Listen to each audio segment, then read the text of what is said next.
Eu, como evangélico, eu já ouvi no passado pessoas dizendo que o pobre é pobre porque não corre atrás. E já ouvi isso, já disse em outra live aqui, já disse em algum vídeo dentro da igreja.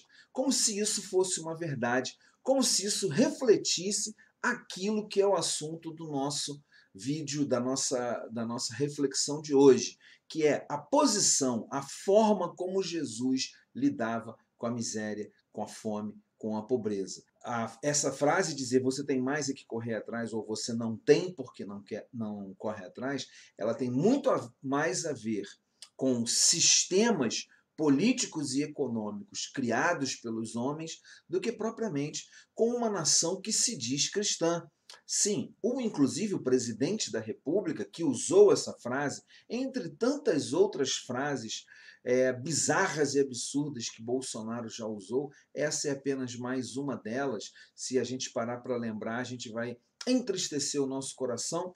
E como diz o Léo Maltrapilho, né, que é um ativista social, professor, um cristão que eu sigo no Instagram, ele diz, ele anda sem saúde emocional para comentar determinadas coisas. Mas se a gente for lembrar de outras frases de Bolsonaro, a gente sairia do tema, e o nosso tema hoje é a pobreza, a miséria e a fome.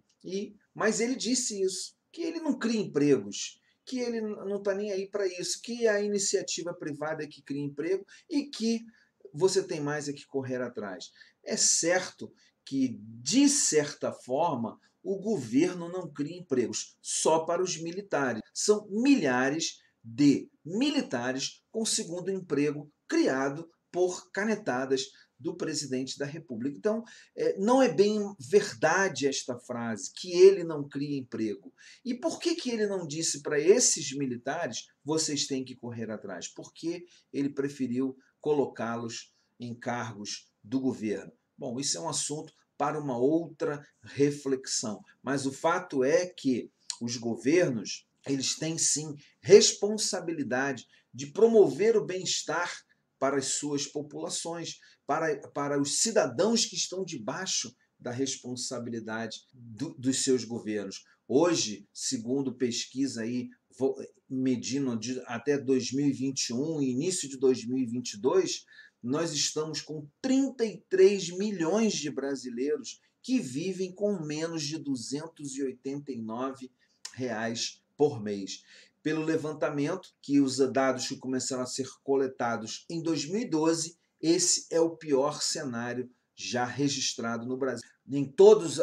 Quase todos os estados da federação e mais o Distrito Federal foi registrado piora no número de pessoas em situação de pobreza. E em 24 dos estados brasileiros e mais o Distrito Federal, esse número passa da metade da população dessas unidades federativas. Para vocês terem uma ideia, Pernambuco, Alagoas, Amazonas e Maranhão são os estados que têm a maior proporção de pessoas nesta condição. E o que isso tem a ver com o Evangelho? O que isso tem a ver com a mensagem de Jesus? Preste atenção nessa frase dita por uma pessoa que foi ouvida, uma senhora. Às vezes a gente fica sem almoçar, às vezes não tem nem para almoçar. Às vezes tem para almoçar, mas é pouca, então a gente deixa para a janta. Por quê?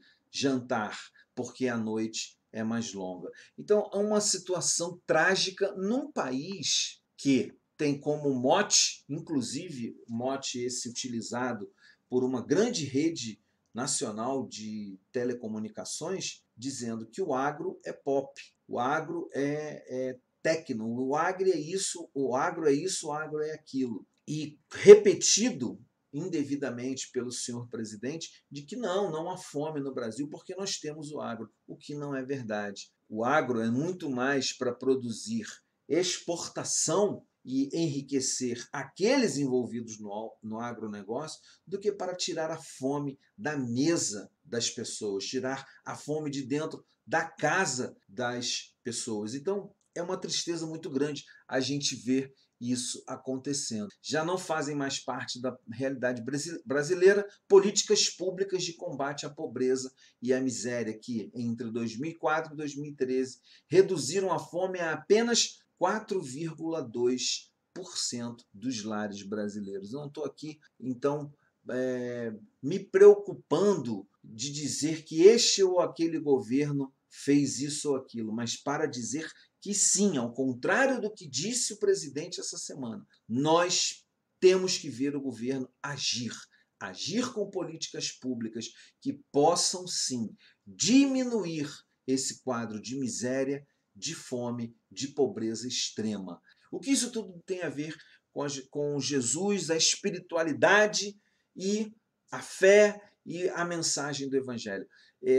Eu quero dizer para você que é urgente que a espiritualidade de Jesus entre nesse assunto. É urgente. É urgente que nós, que nos dizemos cristãos, que nos autodeclaramos cristãos, que a gente entre de cabeça nesse assunto. Quando a igreja começa, quando os primeiros cristãos começam a se reunir, você pode ver lá no livro de Atos, capítulo 4, versículo 34 e 35, está lá assim, diz o seguinte: entre eles ninguém passava fome ou necessidade, pois aqueles que possuíam terras, casas, as vendiam, traziam o dinheiro e o colocavam aos pés dos apóstolos. Depois ele era distribuído a cada um conforme a sua necessidade. Então, se houvesse uma necessidade numa casa de um dos discípulos, de um dos seguidores de Jesus, os outros seguidores, fosse essa necessidade que fosse, fome, necessidade de pagar um imposto, fosse a necessidade que fosse, ninguém entre eles passava necessidade.